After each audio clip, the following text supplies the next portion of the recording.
1 Samuel, capítulo 1.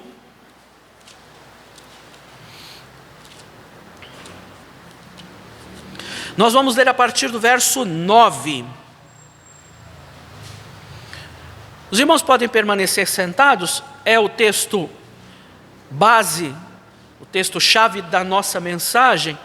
Então nós vamos voltar a esse texto algumas vezes na noite de hoje. 1 Samuel capítulo 1, eu tenho que ler o texto todo, porque talvez algumas pessoas não estão familiarizadas com o texto, apesar dele ser muito conhecido. Em 1 Samuel, capítulo 1, verso 9, diz assim: Então Ana se levantou depois de comerem e beberem em Siló, e Eli, sacerdote, estava sentado numa cadeira junto a um pilar do templo do Senhor. Ela, pois, com amargura de alma, orou ao Senhor e chorou abundantemente, e fez um voto. Olha aqui. Dizendo: Senhor dos exércitos, se benignamente atentares para a aflição da tua serva, e de mim te lembrares, e da tua serva não te esqueceres, mas da tua serva deres um filho homem, ao Senhor o darei todos os dias da sua vida, e sobre a sua cabeça não passará navalha. E sucedeu que, perseverando ela em orar perante o Senhor, Eli observou sua boca. Porquanto Ana no seu coração falava, mas só moviam os seus lábios, porém não se ouvia a sua voz, pelo que Eli a teve por embriagada.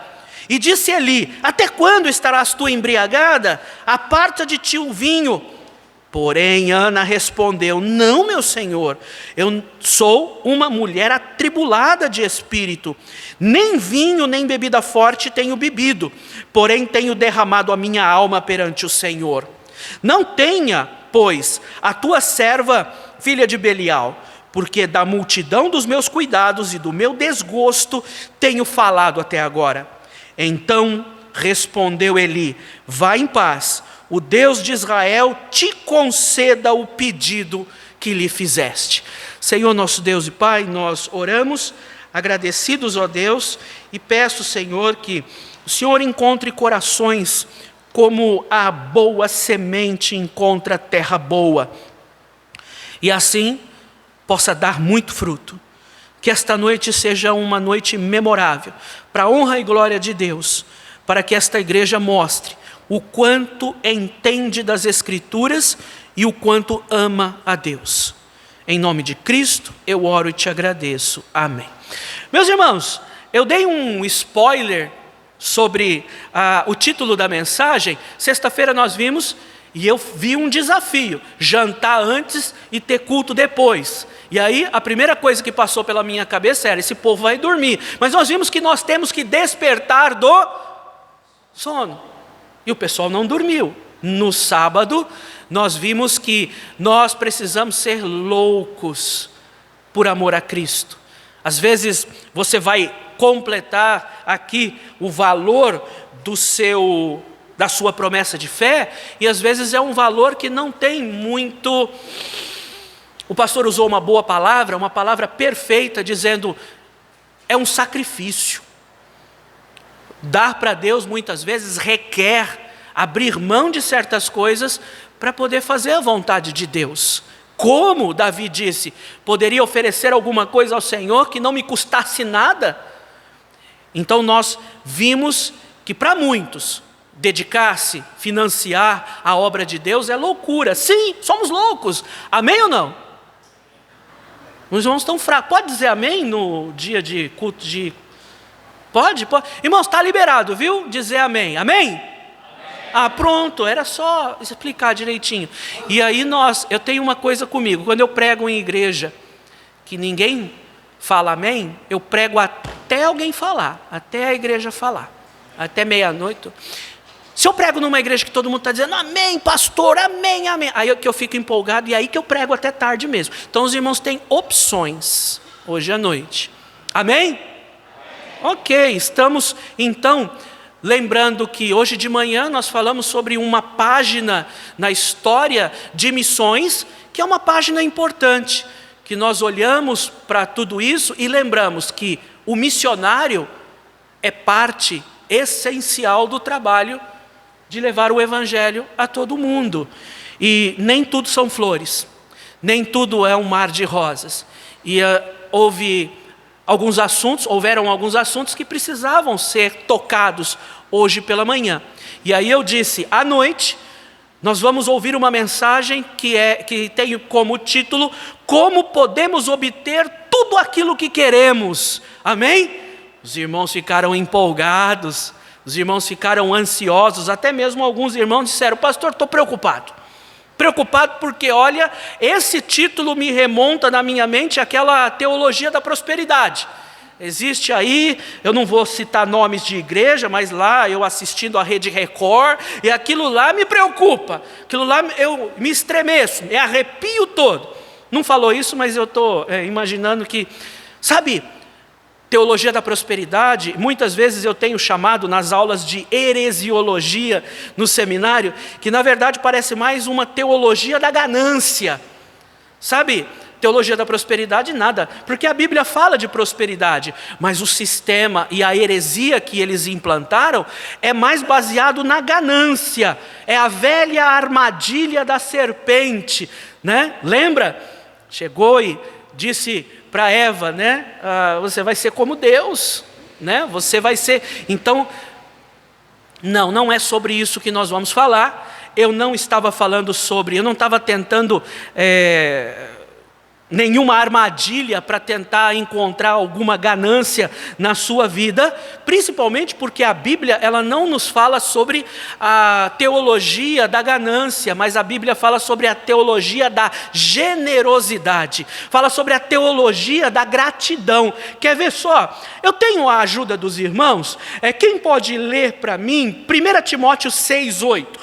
1 Timóteo 6,8. Pastor, fica com seu dedo aí em Tiago capítulo 4, verso 3. Tiago 4, 3. Quem achou 1 Timóteo 6,8 fala que Paulo era contente com aquilo que ele tinha. Pode ler para mim 1 Timóteo 6,8. Tendo, porém, sustento e com que nos cobrimos, que sejamos com isso contentes. Quem pode dizer amém? Amém. E agora, irmão, pastor, nós precisamos entender que muitos crentes, o irmão acabou de dizer, se você tiver isso, agradeça a Deus, seja grato. Amém? Seja grato se você tiver o que comer e aonde se abrigar. Mas muitas vezes nós queremos mais. Queremos mais. E a palavra de Deus, ela diz que muitas pessoas não têm mais, porque na vida de alguns crentes, se tivesse, Deus não seria exaltado. Tiago 4, verso 3. Pedis e não recebeis, porque pedis mal, para o gastardes em vossos deleites. Você quer alguma coisa muito? O título da mensagem é Como podemos obter tudo aquilo que queremos. Você quer muito alguma coisa? Você precisa perguntar se você quiser ter, se isso vai glorificar a Deus. Aí muitos começaram tudo, nossa pastor, como podemos obter tudo que eu quero? É como falar para uma criança, você quer todo o sorvete do mundo? Falar para uma esposa, você quer todos os sapatos do mundo? Não, acho que aqui em Uberaba não acontece isso, né? Só lá para o lado de... Mas isso seria para a honra e glória de Deus? Ore por um emprego, mas não era para a glória de Deus. Eu já vi pessoas dizendo, pastor, ore porque eu vou tentar passar num concurso. Depois que passou, nunca mais foi visto no meio cristão. Não era para a glória de Deus. A palavra de Deus aqui em 1 Samuel, capítulo 1, o verso 11, nós lemos assim: E fez um voto dizendo, Senhor dos exércitos, se benignamente atentares para a aflição da tua serva, e de mim te lembrares. Ana queria muito, ela queria muito obter aquilo que ela não tinha, era um desejo muito forte do coração dela. E da tua serva não esqueceres, mas a tua serva deres um filho homem. Aí mostra aqui que era para a honra e glória de Deus. ao Senhor te darei todos os dias da sua vida, e sobre a tua cabeça não passará navalha. Aqui foi um voto de fé. Ela prometeu aquilo que ela não tinha. Ela não tinha um filho ainda. É como na promessa de fé. Você ainda não tem o valor, mas você já está se comprometendo pelos próximos 12 meses.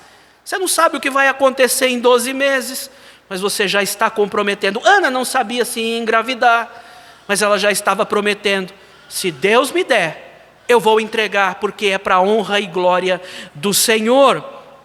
Foi um voto de fé. Ela não tinha, mas ela prometeu.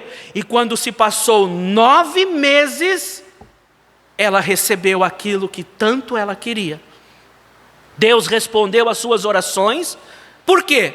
Porque era para a glória de Deus. Esse é o ponto mais importante da mensagem. Essa é a inspiração. É isso que eu quero que fique na sua mente até o fim da pregação. Muitas vezes a pessoa: pastor, ore por mim. Culto de oração tem muito pedido de oração, por exemplo, por saúde. E uma vez eu fiz um pequeno teste, e a pessoa disse: pastor, ore por mim, minha saúde está meio ruim, está meio travando, preciso fazer o motor, preciso recalchutar, preciso, nossa, eu estou... E aí eu perguntei: irmãos, quando vocês pedem, quase todo mundo do círculo ali na oração pediu por saúde. Eu falei: mas irmãos, deixa eu fazer uma pergunta, para que você faz pedido de oração por saúde? Tem uns pastores que tem umas perguntas boba, tonta. Ué, pedir por saúde é uma das coisas mais naturais. Para quê? E eu fiquei perguntando e ninguém conseguiu responder exatamente aquilo que poderia ser o grande motivo. Passará, para não morrer. Porque você está doente, logo você lembra: olha, ficar muito doente pode morrer. E se há uma coisa que a gente morre de medo, é de morrer, não é? Por que você ora por saúde, por exemplo? Eu queria que alguém dissesse: para continuar servindo a Deus, para glorificá-lo. Por exemplo, o Salmo 6, versículo 4 e 5. Quem pode ler para mim? Salmo 6, versículo 4 e 5. Quem achar pode ler bem alto. Volta-te, Senhor, livra a minha alma, salva-me por tua benignidade, porque na morte não há lembrança de ti, no sepulcro quem te louvará? Tudo o que acontece na nossa vida, saúde, por exemplo, que é uma das coisas mais básicas, que nos lembra que podemos morrer, nós precisamos olhar para estas coisas e dizer: por que eu quero continuar nessa terra? Para continuar servindo, para continuar sendo uma bênção, para glorificar a Deus através desse milagre. E eu gostaria de compartilhar com os irmãos essa noite, assim como na promessa de fé que nós vimos, assim como o voto de Ana, como podemos obter aquilo que não temos. Primeiro, vocês estão ansiosos, porque a gente quer obter aquilo que nós não temos. Primeiro, para você obter aquilo que você não tem, primeiro você precisa ser salvo. É o ponto mais importante, é o auge, é o primeiro passo. Ser salvo. Para você obter aquilo que você não tem, você precisa perguntar para si mesmo: que tipo de pessoa eu preciso ser? Em primeiro lugar, salvo. Há 27, 28 anos, eu sou salvo. Eu fui usuário de drogas, eu fui internado numa clínica para recuperação de alcoólatras aos 18 anos. E o uso contínuo de várias drogas fez com que eu tivesse um problema, que eu perdi a audição do ouvido esquerdo. Eu não escuto. Às vezes eu estou conversando com os irmãos, eu falo: fala mais alto, irmão. Preciso que você... Não estou te ouvindo. É porque eu sou surdo. Eu escuto, eu tenho baixa audição do ouvido direito e tenho 0 do ouvido esquerdo. Quando o médico, quando me examinou, ele falou, meu pai estava junto, ele falou: esse menino tem muita sorte, viu? porque era para ele ter ficado surdo, né? Aí meu pai falou, isso não é sorte não, isso é Deus. Meu pai ainda não era crente, mas tempos depois você imagina, poxa vida, ele tomou jeito, aceitou Jesus, nada, continuei uma vida desregrada, uma vida longe de Deus, fazendo muitas coisas erradas, e aí numa segunda overdose, a primeira não foi overdose, a segunda situação foi por conta de uma overdose, e eu perdi parcialmente a visão do olho direito, então eu não enxergo, aqui você está, aqui você foi arrebatado, aqui você está, aqui você foi arrebatado. Então, é uma mancha branca que eu enxergo, né? Aliás, que eu não enxergo. Então, quando eu faço assim, opa, estão comigo ainda, né? Situações difíceis requerem uma forma mais amena de contar. Então, quando eu fiquei sabendo que eu não enxergaria mais do olho direito, a primeira coisa que eu pensei, nunca vou poder dirigir. Eu fiquei chateado, eu não tinha carteira de motorista, né? Eu consegui tirar, viu? Quem me vê dirigindo aí, eu tenho carteira, consegui passar. Então, aí você fala, pronto, aceitou Jesus. Nada. Continuei uma vida de bagunça, pior ainda, revoltado, muito revoltado com Deus. Até que um dia eu sofri um acidente, e aí a moto quase entrou na sala, a mulher estava assistindo televisão, quase que eu entrei com moto e tudo dentro da sala dela, lá em Ribeirão Preto, descendo a Avenida do Senai, e aí eu não fazia a curva, e quando eu fiz, a moto derrapou, entrei dentro da casa da senhora. E aí chamaram a ambulância, corpo de bombeiro, me resgataram, e eu fiquei sabendo depois que eles passaram um rádio, a princípio, que havia um óbito ali. Aí eles conseguiram me trazer de volta, e aí eu fiquei na UTI muito tempo, com suspeita de estar com uma fratura na coluna, e eu ia ficar tetraplégico. Deu para perceber que não fiquei, né? Amém? Deu para perceber? E aí, depois disso, 6 meses ali numa cama, minha mãe e meu pai sofrendo comigo, porque eu era uma pessoa muito agressiva, muito nervosa, ainda sou, mas o Espírito Santo tem melhorado bastante ainda, preciso mudar muito, mas eu era insuportável, não sei como meu pai e minha mãe, ao amor de pai e mãe. Aí minha mãe começou a ir numa igreja, porque para tirar o demônio desse menino, porque está muito difícil. E ela começou a ir em várias igrejas, aí ela conheceu uma igreja onde havia um pastor chamado Pastor Manuel, e ele veio. A minha mãe, né, pedia oração, ora pelo meu filho, ele usa droga, ele está dando muito trabalho. E pastor faz visita, e ele ia na minha casa, e minha casa ela tinha uma janela que dava para o portão, e aí, quando eu ouvia a campainha, eu olhava no buraquinho da janela assim e via que era o pastor Manuel. Aí o que eu fazia? Pegava a minha camisa, botava um maço de cigarro, né? Dava a volta, saía pela cozinha, pulava um murinho que tinha do vizinho, pegava um corredorzinho e saía na rua lá de trás. Toda vez, ele tocava a campainha, eu via que era ele, botava a camisa, pegava um maço de cigarro, acendia um cigarro, pegava e saía na rua lá de trás.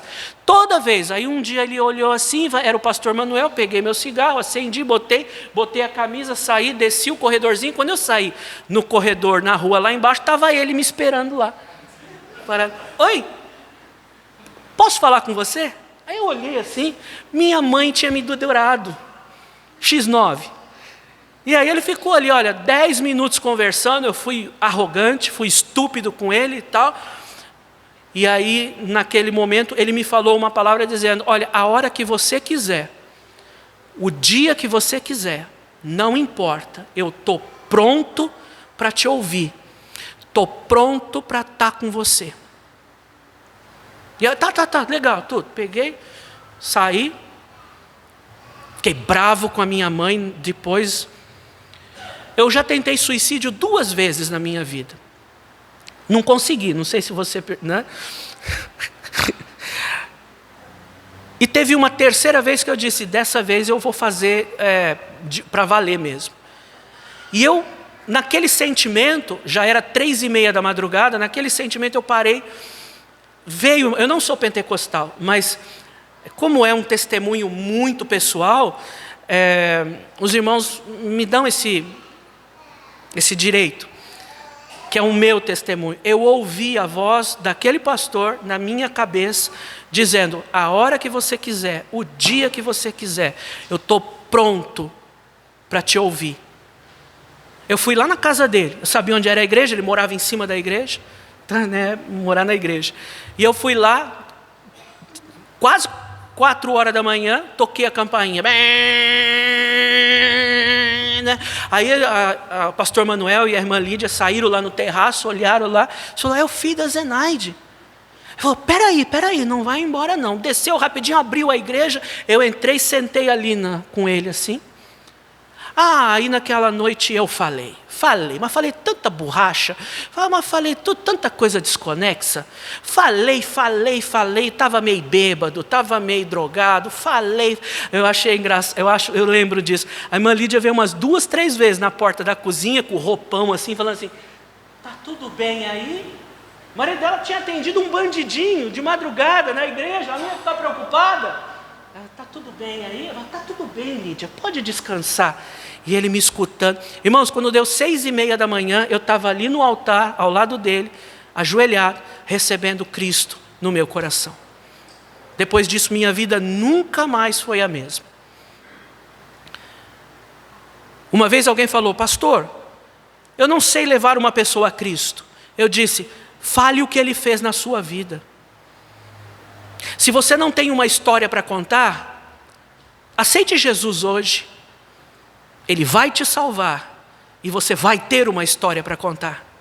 Em primeiro lugar, para você obter aquilo que você deseja de Deus, primeiro, você tem que ser salvo. Amém? Você é salvo. Se você não é salvo, essa noite você pode receber Cristo no seu coração. Segundo, para você receber aquilo que você tanto deseja, além de uma pessoa salva, você precisa ser uma pessoa de adoração. Um crente de adoração. Verso 7 nós lemos assim: e assim fazia ele de ano em ano. Sempre que Ana subia à casa do Senhor, a outra a irritava, por isso chorava e não comia.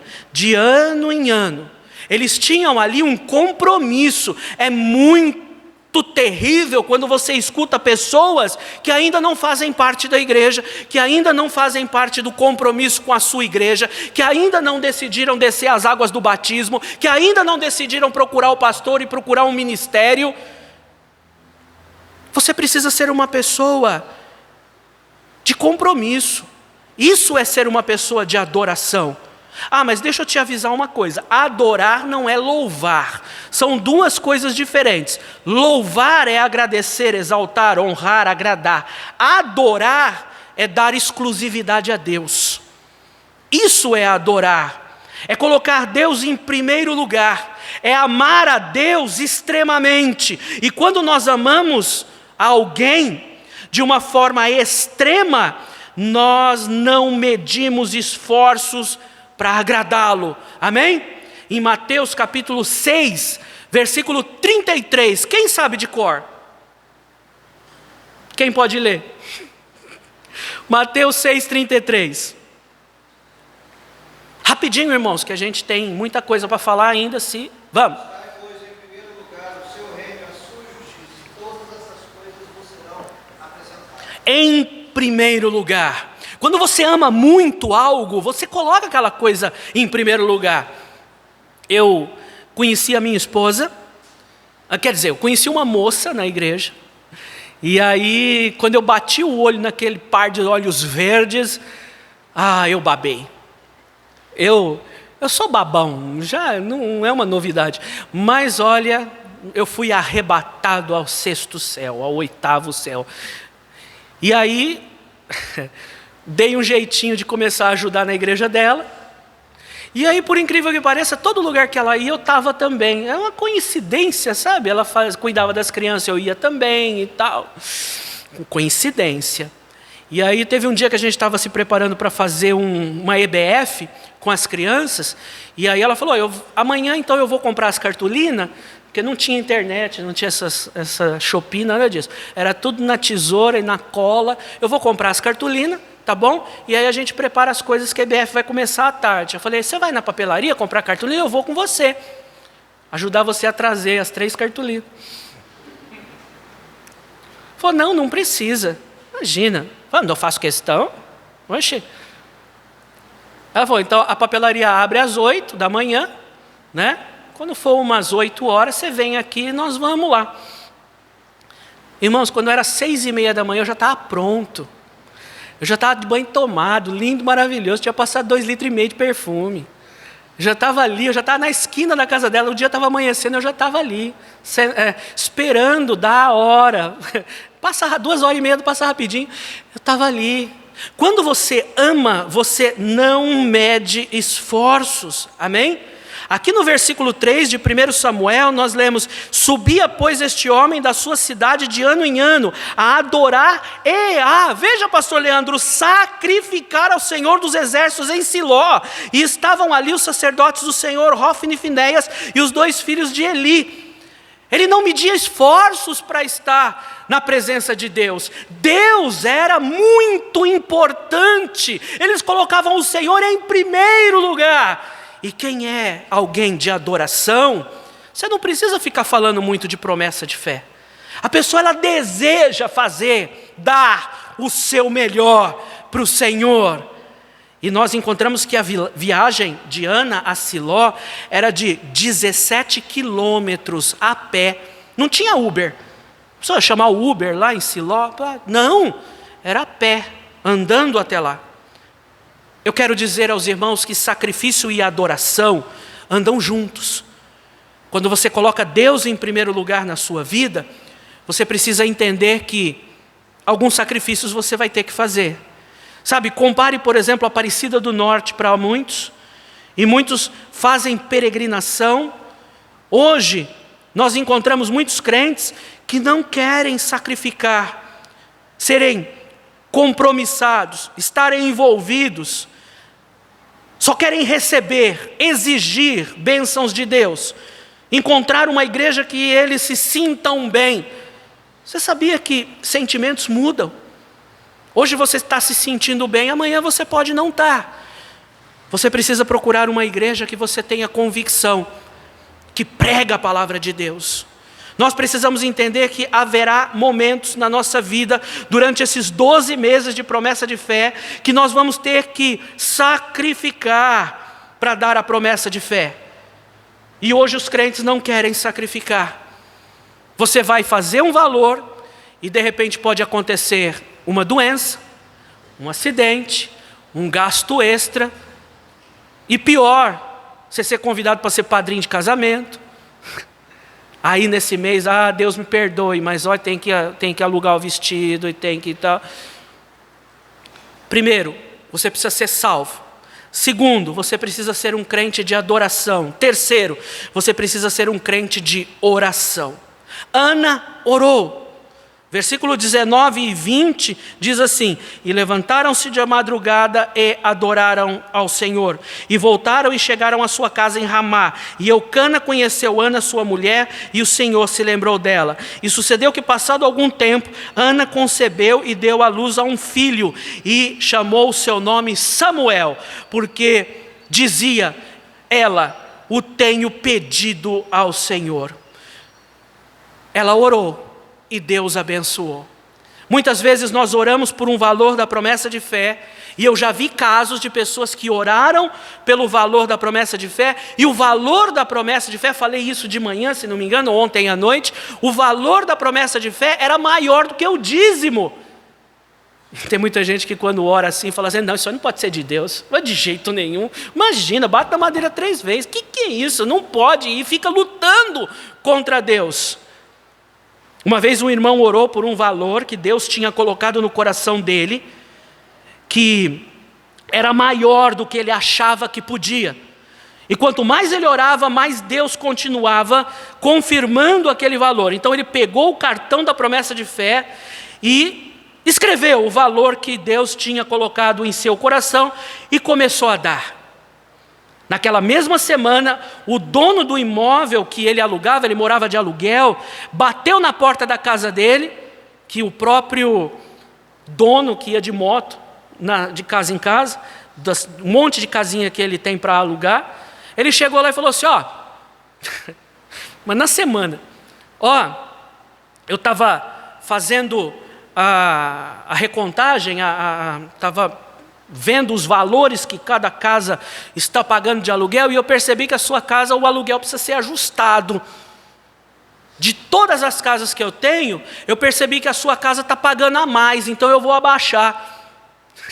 E o valor que ele abaixou era exatamente o valor que ele dava de promessa de fé. Milagre que eu presenciei, eu acompanhei. Você precisa ser um crente de oração e saber que quando nós oramos, nós temos um Deus que ainda faz milagres. Amém? Não foi só na época de Ana, uma mulher estéril teve filho. Ainda o nosso Deus, Ele é poderoso para responder às nossas orações. Quarto, não sei, enfim, você precisa ser salvo. Você precisa ser um crente de adoração, colocar Deus em primeiro lugar. Você precisa ser um crente de oração. E quarto, você precisa ser um crente de contribuição. Versículo 24. Já estou terminando.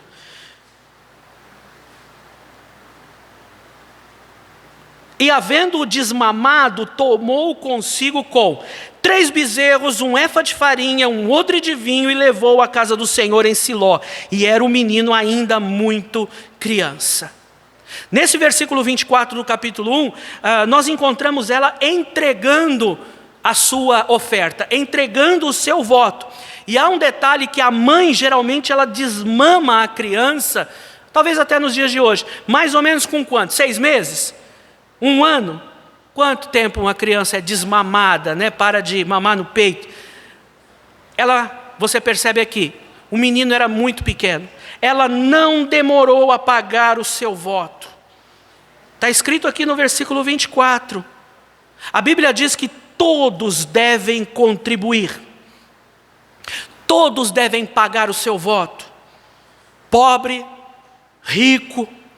Uma vez alguém estava vendo um vídeo na internet e falou assim: isso aqui que é pastor. Por quê? Tinha uma senhora muito pobrezinha na igreja, e aquele pastor estava falando assim: não, senhora, a senhora não precisa dar o dízimo. A senhora não precisa dar, porque a senhora já não tem dinheiro.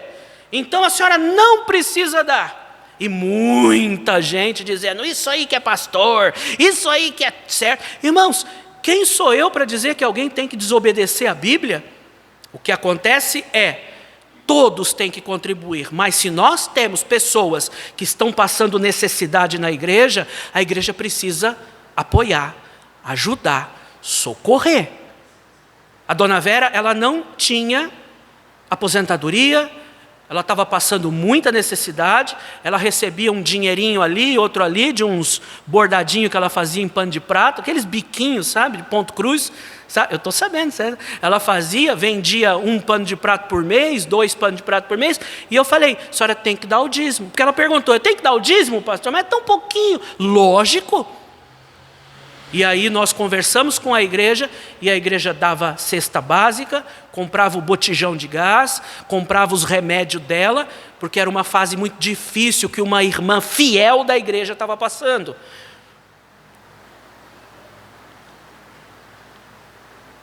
Pessoas só dão muitas vezes porque está sobrando.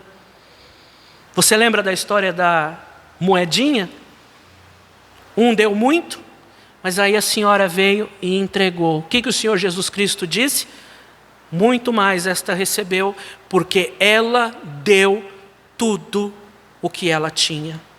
Muitos não devolvem o dízimo que pertence a Deus, não participam de missões, o voto da promessa de fé, porque tem esse pensamento na sua mente de que precisa dar ou só deve dar quando sobra. E é ao contrário. Eu contribuo pela fé. Esse é o próprio nome da contribuição. Eu dou aquilo que eu não tenho ainda. Você não está ouvindo a mensagem? Você não está vendo o versículo aqui, o capítulo de 1 Samuel, que Ana deu aquilo que ainda ela não tinha. Isso é promessa de fé. Ana era estéril. E ela promete um filho homem. No verso 11 nós já lemos. Oferecer aquilo que nós somos para receber o que não temos.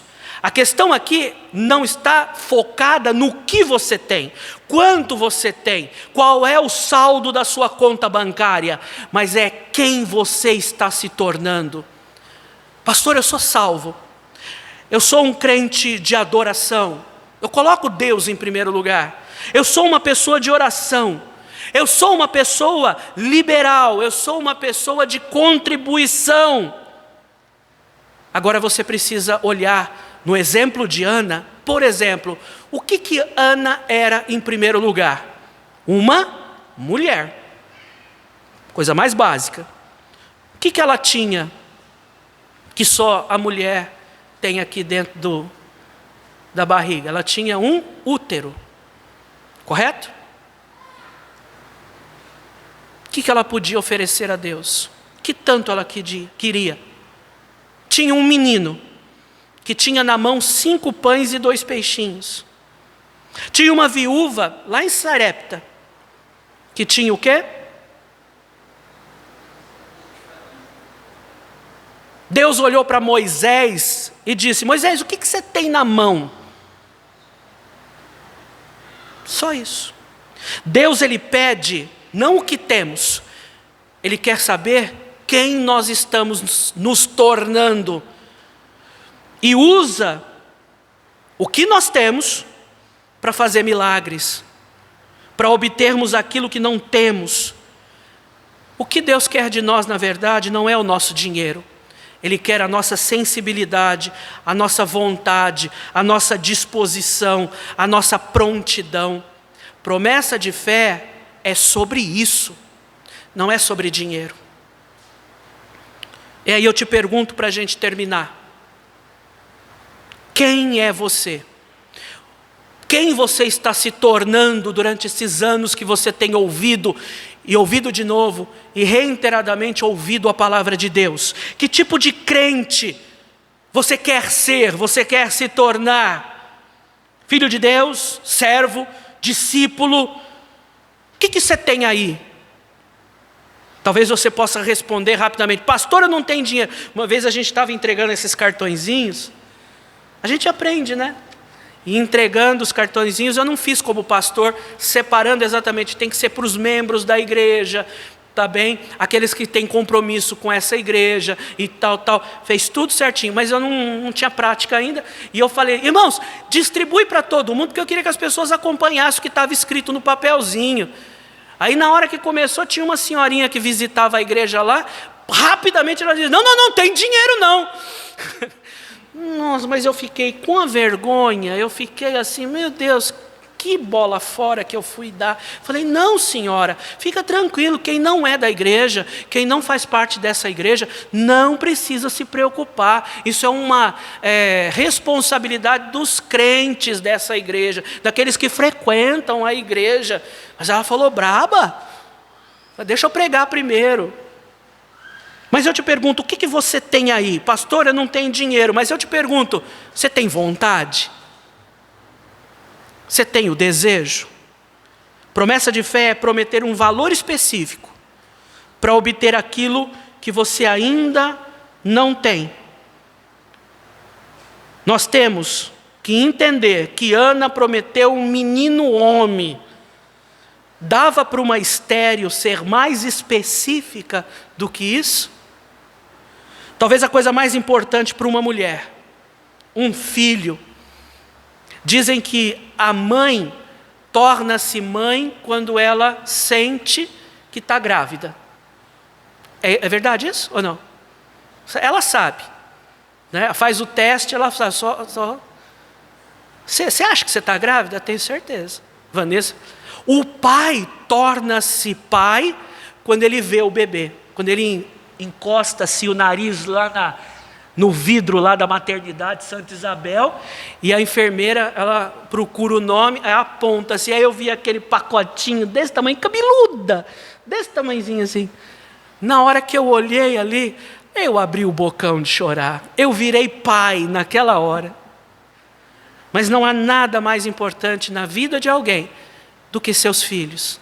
No verso 8 de 1 Samuel 1, nós lemos assim: então Eucana, seu marido, lhe disse: Ana, por que você chora tanto?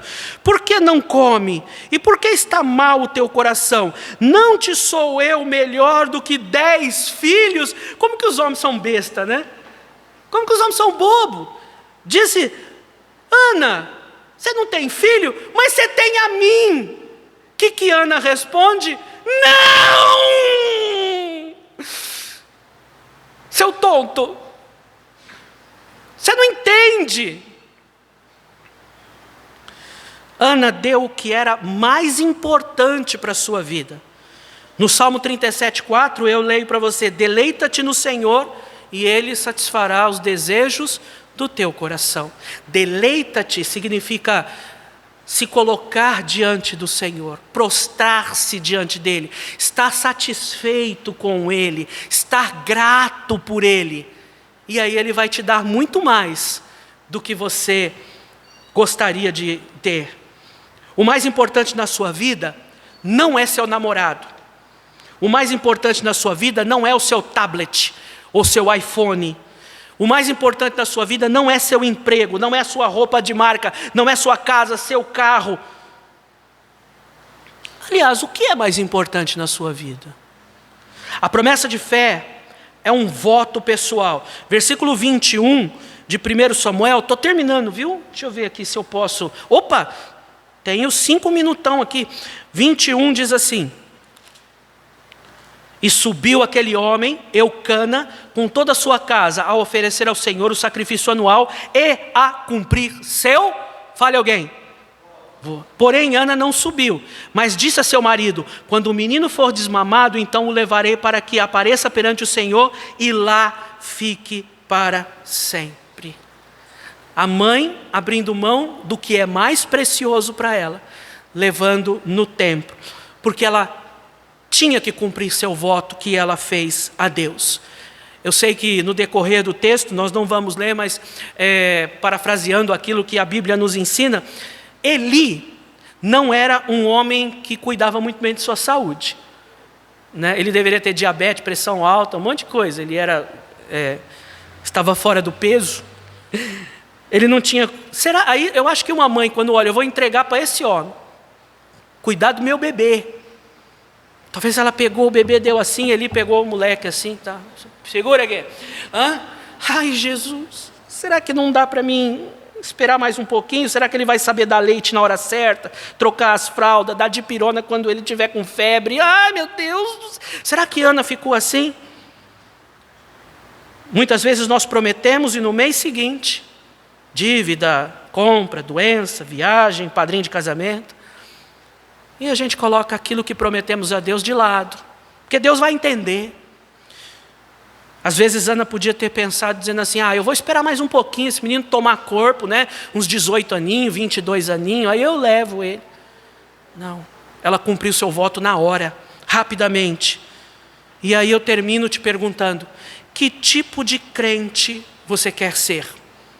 A pergunta inicial foi: como poder obter aquilo que tanto queremos? Mas na verdade a pergunta é: que tipo de crente você quer ser? É isso que faz a diferença.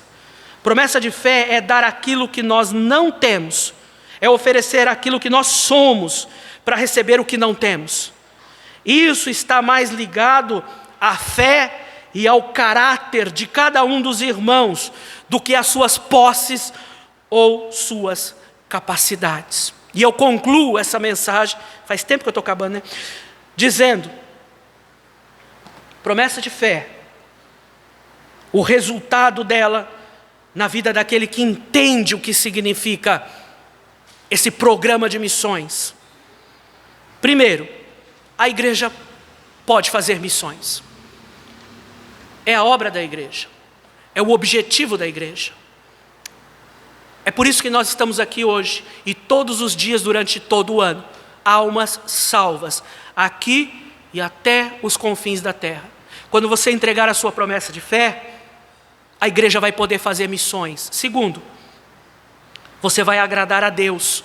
A Bíblia diz que sem fé é impossível agradar a Deus. E você precisa sair da zona de conforto e começar a agradar a Deus, não mais só quando você vê, só quando sobra. Muitos crentes vivem apenas daquilo que vem. E a promessa de fé é um exercício de você fazer para Deus com aquilo que você ainda não vê. Isso é fé. Terceiro, vai mudar o seu sentimento perante Deus e a obra de Deus. Em 1 Samuel, capítulo 2, verso 1, diz: então Ana orou e disse: o meu coração exulta ao Senhor, e o meu poder está exaltado do Senhor. A minha boca se dilatou sobre os meus inimigos, porquanto me alegro na tua salvação. Eu não vou continuar o texto porque nós não temos tempo, mas como essa oração do capítulo 2 está diferente da oração que ela fez lá no capítulo 1, quando ela era uma mulher atribulada e amargurada de coração. E aí no capítulo 2, logo depois, a Bíblia nos mostra uma Ana feliz, exaltando Deus, alegre. Amém? Ela não estava mais triste. Deus mudou. E ao meio, a forma com que ela enxergar Deus. Quarto, você vai receber muitos frutos, porque quem faz a obra de Deus recebe galardão, recebe bênçãos de Deus. Capítulo 2, pulando lá para o versículo 21. Visitou, pois, o Senhor a Ana, que concebeu e deu à luz a, vamos lá, 3 filhos, 2 filhas, e ainda o jovenzinho Samuel crescia diante do Senhor. Samuel se tornou um dos homens mais importantes do judaísmo, comparado a Moisés, Davi. Quem que não seria orgulhoso por ter um filho pastor? Ou você dá fruto ou você não dá. Mas uma coisa eu quero dizer: Deus, Ele prometeu, Ele abençoou aquela família, deu 5 filhos e cuidou muito bem do profeta Samuel. Eu gosto muito de frases, irmão. A gente estava falando, né? Nós gostamos, eu e o irmão ali que... esqueci o nome dele, a gente almoçou lá na casa dele. Irmão Roberval, eu gosto muito de frase. Guarda mais essa aí. Nós nunca vamos dar para Deus mais do que Deus vai dar para nós. Amém?